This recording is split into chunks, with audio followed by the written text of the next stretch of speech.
I'm representing the Nordic Council of Ministers. That is the organization for formal cooperation between the governments of the 5 Nordic countries, Denmark, Finland, Iceland, Norway, and Sweden. And saying that, I say also that most of the funding within this, the Nordic Council of Ministers, is targeted cooperation between the 5 Nordic countries. But also, besides having a secretariat in Copenhagen and a huge network in the other Nordic countries, consisting of institutions in various fields and different other cooperation forums and organizations, we also have a network in the Baltic Sea region with in total 5 offices in the 3 Baltic countries and 2 offices in northwest Russia. And through this network, we contribute to the Baltic Sea strategy. We co-finance the activities of the participate in the implementation of the action plan for the strategy through the different resources allocated to the sector-specific Council of Ministers and the institution. And we support this, as is mentioned in the slide, in many different areas, being both a funding institution, but also a implementer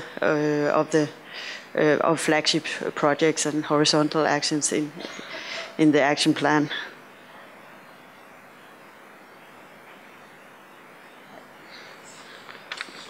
Yeah, on this slide we have a list of where we act as an implementer of the EU strategy. I will not mention all of this, but there's a lot. But as you can see, and that's my main point, we participate as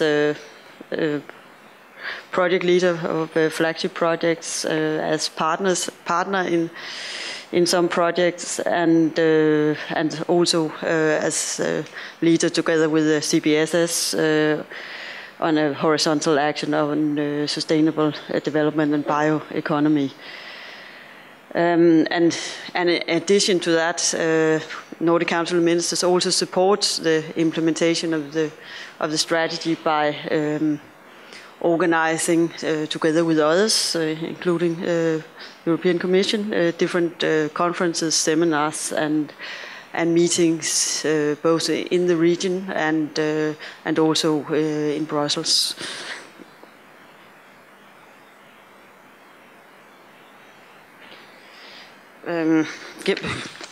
Given 2 more concrete examples of projects we have mentioned here, this culture and sustainable development project, that is one flagship under the priority area culture, the new priority area,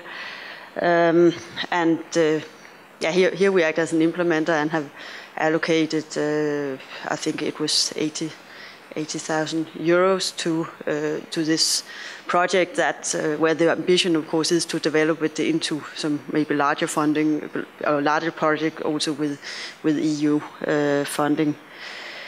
The bioeconomy horizontal action is another example that where we have had this area as a priority for some years already, and now it was in the latest version of the action plan. It was included as horizontal action together with the sustainable development, which is a part that is led by CBSS.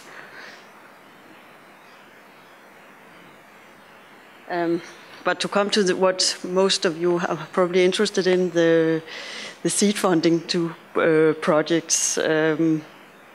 yeah, here it may be maybe a bit disappointing, and that is why I started to say that I envy my two colleagues, because we have no funds targeted open. We have no open calls for projects and they've targeted the Baltic Sea region strategy. But what we have is that we have several different funding schemes within the Nordic cooperation, within the Nordic institutions and the different Council of Ministers in the cooperation.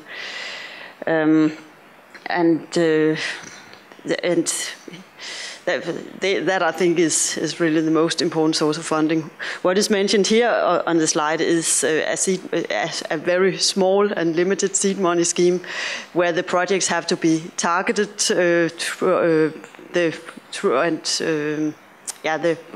EU Baltic Sea strategy, and projects have to be anchored and developed through the Council of Ministers in the Nordic cooperation, and yeah, therefore you can say that it's really not bottom-up funding. It's top-down. It has to come from the Nordic cooperation, one of the councils, to get this funding, and the amounts mentioned here are 30,000 to 70,000.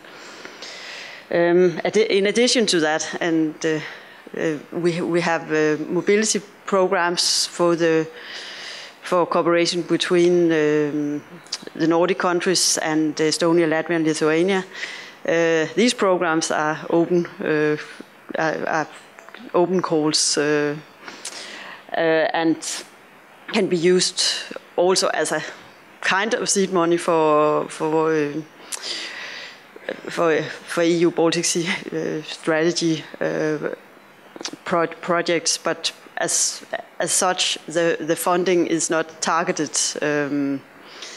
the strategy and its implementation. But of course, if you develop a project in one field and it might be something that is underpinning the same targets as a strategy, and a project that cooperation that could be developed further into maybe a larger flagship project.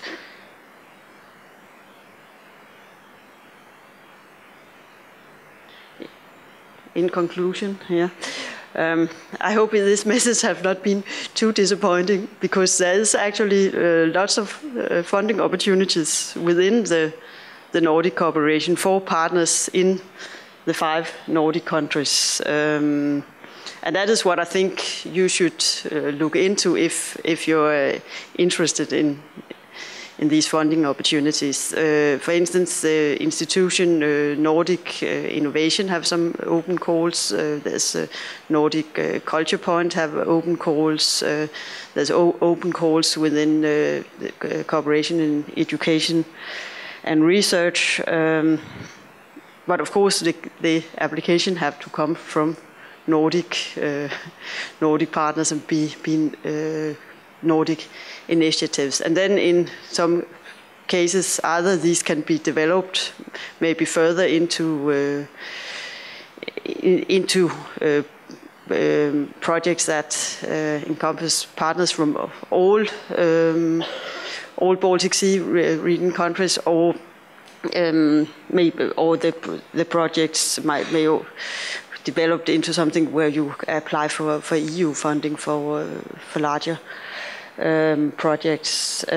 So I'll say there are really lots of opportunities, but as Jan Lundin also mentioned before, one has to be creative to find funding, and I think also Jan mentioned a lot of different ways to obtain funding, but I think also Nordic Council of Ministers different funding schemes are very relevant for that.